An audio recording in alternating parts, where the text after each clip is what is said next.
नमस्कार, मैं सतीश कुमार यादव आपका एसके बुक्स के यूट्यूब चैनल पर स्वागत करता हूं। आज हम बात करने वाले हैं आर्मी भर्ती के बारे में। तो देखें, ये अग्निवीर सामान्य ज्ञान वस्तुनिष्ठ किताब है जिसका आप अध्ययन करें। आज अपन लोग सामान्य ज्ञान में जो संविधान से संबंधित प्रश्न पूछे जाते हैं उनके ऊपर डिस्कस करेंगे। तो देखें, सामान्य ज्ञान क्वेश्चन 1, संविधान संशोधन की प्रक्रिया आरंभ हो सकती है, यानी संविधान संशोधन की प्रक्रिया आरंभ हो सकती है। ऑप्शन ए केवल लोकसभा में, ऑप्शन बी लोकसभा व राज्यसभा में, ऑप्शन सी केवल राज्य विधानमंडल में, ऑप्शन डी उपरोक्त सभी में। तो देखें, संविधान संशोधन की जो प्रक्रिया है वो कौन से आर्टिकल में है? आर्टिकल 368 में है। देखें, संसद के दो सदन हैं, एक लोकसभा और एक राज्यसभा। तो संविधान संशोधन की प्रक्रिया किसी भी सदन में पहले शुरू की जा सकती है। जरूरी नहीं है कि पहले उसे लोकसभा में ही शुरू करें, जरूरी नहीं है कि पहले उसे राज्यसभा में ही शुरू करें। तो कहने का अर्थ है कि संविधान संशोधन की प्रक्रिया संसद के किसी भी सदन में पहले प्रारंभ की जा सकती है। पहले लोकसभा में भी कर सकते हैं और राज्यसभा में भी। तो इससे संबंधित अपना आंसर क्या हो गया? आंसर बी हो गया, यानी लोकसभा व राज्यसभा में किसी में भी की जा सकती है। क्वेश्चन 2, संविधान के किन अनुच्छेदों में समानता का अधिकार सन्निहित है? यानी समानता का अधिकार कौन से आर्टिकल से कौन से आर्टिकल तक है? तो देखें, अनुच्छेद 12 से 14 तक, बी ऑप्शन है अनुच्छेद 22 से 27, सी ऑप्शन है अनुच्छेद 14 से 18 और डी है अनुच्छेद 35। तो समानता का अधिकार कौन से आर्टिकल में है? समानता का अधिकार आर्टिकल 14 से 18 तक है। एक चीज और ध्यान रखें, 14 से 18 तक कुल अनुच्छेद 5 हो गए, 14, 15, 16, 17, 18। तो ये पूछ लें कि कुल कितने अनुच्छेद हैं? तो कुल 5 अनुच्छेदों में है, 14 से 18 तक। क्वेश्चन 3, संपत्ति के अधिकार को मूल अधिकारों की सूची से संविधान संशोधन द्वारा निकाल दिया गया है। यह अधिकार अब किस अनुच्छेद के अंतर्गत प्राप्त है? तो देखें, ऑप्शन ए है 31(2), ऑप्शन बी है 301 क, ऑप्शन सी है 300 क और ऑप्शन डी है 19(1). तो देखें, मूल संविधान में 7 मौलिक अधिकार थे, लेकिन 44वां संविधान संशोधन 1978 के द्वारा संपत्ति के अधिकार को मौलिक अधिकार से हटा दिया गया। इसलिए वर्तमान में अब कितने मौलिक अधिकार प्राप्त हैं? 6। और संपत्ति के अधिकार को अब कानूनी अधिकार बना दिया गया है और अनुच्छेद 300 क में रखा गया है। तो इससे संबंधित अपना आंसर क्या हो गया? सी हो गया। यानी अब जो संपत्ति का अधिकार है मौलिक अधिकार नहीं है, अब संपत्ति का अधिकार क्या है? कानूनी अधिकार है। और कौन से आर्टिकल में है? आर्टिकल 300 क में है। क्वेश्चन 4, राज्य में मंत्री परिषद सामूहिक रूप से किसके प्रति उत्तरदायी होती है? यानी मंत्री परिषद सामूहिक रूप से किसके प्रति उत्तरदायी होती है? तो देखें, ऑप्शन ए है राज्यपाल, बी है मुख्यमंत्री, सी है भारत के राष्ट्रपति और डी है विधानसभा। तो मंत्री परिषद सामूहिक रूप से किसके प्रति उत्तरदायी होती है? विधानसभा के प्रति उत्तरदायी होती है। तो ये पूछें कि मंत्री परिषद सामूहिक रूप से किसके प्रति उत्तरदायी होती है? विधानसभा की। जबकि ये पूछा जाए कि मंत्री व्यक्तिगत रूप से किसके प्रति उत्तरदायी होते हैं, तो राज्य में मंत्री व्यक्तिगत रूप से राज्यपाल के प्रति उत्तरदायी होते हैं। जबकि मंत्री परिषद सामूहिक रूप से किसके प्रति होती है? विधानसभा के। जबकि ये पूछा जाए कि विधानसभा के बहुमत दल का नेता कौन होता है, तो विधानसभा के बहुमत दल का नेता मुख्यमंत्री होता है। तो देखें, इससे संबंधित अपना आंसर क्या होगा? डी हो गया, विधानसभा। क्वेश्चन 5, भारत में द्विसदन वाले कितने राज्य हैं? यानी दो सदन यानी विधानसभा और विधान परिषद कौन से राज्य में है? तो देखें, ऑप्शन ए है 4, बी है 5, सी है 6 और डी है 7। तो द्विसदन वाले राज्य कौन कौन से हैं जी? 6 हैं। यानी कौन सा ऑप्शन हो गया? सी। मैं बता दूं कौन कौन से हैं आज के दिन। एक सूत्र होता है आम यूपी में बिकते हैं, आम यूपी में बिकते हैं। तो देखें, आंध्र प्रदेश, महाराष्ट्र, उत्तर प्रदेश, बिहार, कर्नाटक और तेलंगाना, ये 6 राज्य हैं जो द्विसदन वाले हैं। यानी इन 6 राज्यों में 2 सदन हैं, जबकि जो बाकी के हैं उनमें 1 सदन है। और जहां पर 1 सदन होता है उसका नाम विधानसभा होता है। क्वेश्चन 6, भारत के नियंत्रक या महालेखा परीक्षक की नियुक्ति कौन करता है? यानी सीएजी की नियुक्ति कौन करता है? तो देखें, ऑप्शन ए है प्रधानमंत्री, बी है राष्ट्रपति, सी है वित्त मंत्री और डी है लोकसभा का अध्यक्ष। तो सीएजी की नियुक्ति कौन करता है जी? राष्ट्रपति करता है। जबकि वर्तमान में सीएजी कौन है, यानी नियंत्रक या महालेखा परीक्षक कौन है? गिरीश चंद्र मुर्मू हैं। क्वेश्चन 7, यदि उपराष्ट्रपति पद अचानक खाली हो जाए तो निम्न में से कौन उपराष्ट्रपति का पद ग्रहण करेगा?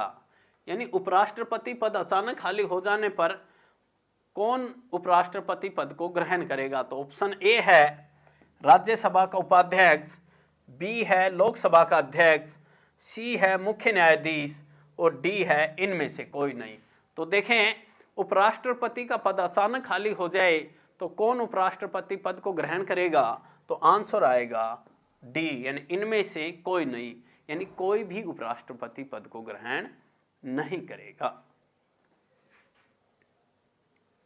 क्वेश्चन 8, भारतीय संविधान का कौन सा अनुच्छेद अस्पृश्यता का उन्मूलन करता है? तो देखें, ऑप्शन ए है 14, ऑप्शन बी है 15, सी है 16 और ऑप्शन डी है 17।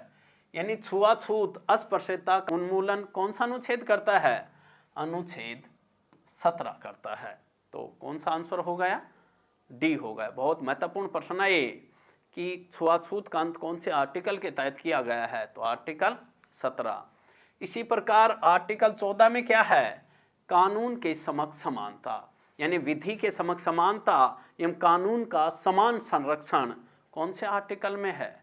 14 में है। इसी प्रकार आर्टिकल 16 है, आर्टिकल 16 में है लोक नियोजन में अवसर की समानता। क्वेश्चन 9, प्रथम संविधान संशोधन किस वर्ष में किया गया? यानी प्रथम संविधान संशोधन कब हुआ? तो ऑप्शन ए है 1951, बी है 1952, सी है 1953 और डी है 1955। तो प्रथम संविधान संशोधन कब किया गया जी? प्रथम संविधान संशोधन 1951 में किया गया। क्वेश्चन 10, मृत्यु दंड को कौन माफ कर सकता है? तो देखें, ऑप्शन ए है उच्चतम न्यायालय, बी है संसद, सी है राष्ट्रपति और डी है प्रधानमंत्री। तो देखें, मृत्यु दंड को कौन माफ कर सकता है? राष्ट्रपति। कौन से आर्टिकल के तहत? अनुच्छेद आर्टिकल 72 के तहत। यानी कौन माफ कर सकता है? राष्ट्रपति, अनुच्छेद 72 के तहत। क्वेश्चन 11, निम्नलिखित किस देश के संविधान से भारतीय संविधान ने कुछ भी ग्रहण नहीं किया है? तो देखें, ऑप्शन ए है चीन, बी है ब्रिटेन, सी है संयुक्त राज्य अमेरिका और डी है कनाडा। तो कौन से देश से भारतीय संविधान ने कुछ भी ग्रहण नहीं किया? तो कौन से देश से? चीन देश से भारत ने कुछ भी ग्रहण नहीं किया। जैसे ब्रिटेन है, ब्रिटेन से संसदीय प्रणाली ली गई है, एकल नागरिकता भी ब्रिटेन से ली गई है। इसी प्रकार अमेरिका है, मौलिक अधिकार कहाँ से लिए गए हैं? अमेरिका से लिए गए हैं।